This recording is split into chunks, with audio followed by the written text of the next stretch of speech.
Only 6 episodes? What? The Umbrella Academy's final season, Season 4, released on Netflix August 8th, 2024, which was met with very mixed and negative reviews, unfortunately. I've been putting off watching this show just out of fear that one of my favorite shows on Netflix might end poorly, but having just watched the entire show in one day, I can thoroughly say I wasn't too disappointed. I actually had a good time. It might be recency bias, but even though I have my problems, which I'll talk about, I think I had a good time. I think so.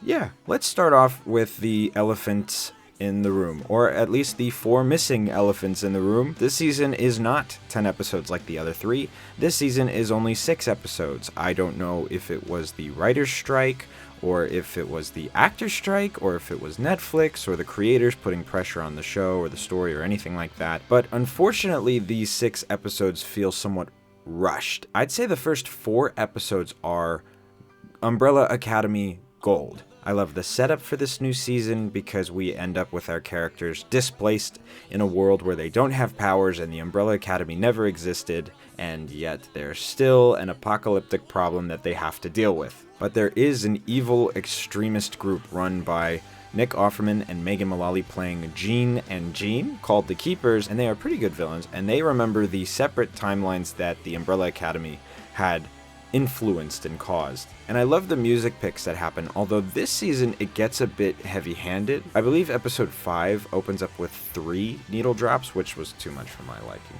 And this season looks really good. The effects usually are hit and miss, but this season it's been great. But the cinematography is beautiful. We got new powers, we got new timelines, we got new story. It's all pretty exciting. I like how these characters get their powers back. And again, this is consistent with all of the seasons. I love the characters. I love the character interactions. One character, though, that I was really disappointed by was Klaus. Klaus is my favorite character in the whole show, and he was pretty much sidelined the entire time. He had another C-plot that had nothing to do with the main plot, and this season, because of how rushed and quick everything needed to be, it felt the most disconnected out of any other story in this season. Speaking of characters, where's Sloane or Raymond or Pogo? I get that Pogo and Raymond's have small hints of where they went, and I get that Sloane was sort of written out of existence, I guess, but what the heck? She was one of my favorite characters last season, and Luther and nobody even brings up her name, or not that I caught. The glaring, probably what's going to be people's biggest problem with the show. 5, Lila, and Diego love triangle? What? It was somewhat hinted at and then very unexpected by the time we got to the end of it. And again, this is just another case where it feels like more episodes would have benefited the storyline because we leave off in an interesting place. Because yes, I might be one of those oddball people that doesn't hate this idea, but just ending it there feels so mean-spirited and so mean to Diego. I don't know, as an idea in a bigger story, this is kind of interesting. As an idea where it is right now, I don't really like it. I don't have a problem with the show's consistency because, again, I think it's due to the fact that they had to rush 10 episodes into 6 episodes, and the back 2 episodes feel the most rushed out of them all, which is where I get into my critiques. Along with that part, this season feels rushed.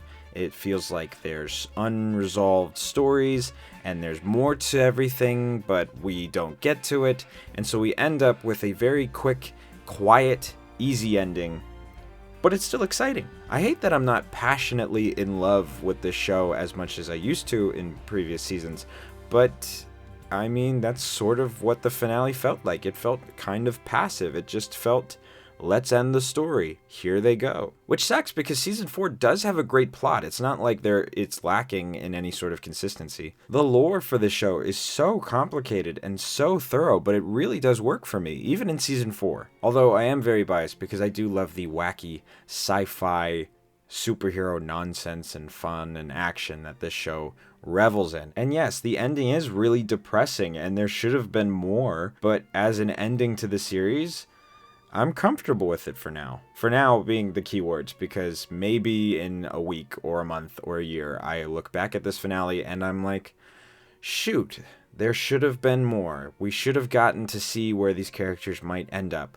Maybe Victor sacrifices himself by taking in all of the marigold, or the stuff that powers her powers, I should say, and makes it like a full circle moment and something like that. I don't even know. Overall, this season feels very rushed, and a disappointingly quiet and quick way to end this story and these characters that we've grown to love so much. But as of right now, I'm comfortable with how things ended, especially with the circumstances that could have absolutely impeded the show. And at the end of the day, I still love this series as a whole. I am very happy that all of us have a new show that we can look back so fondly on. I just hope more people watch it.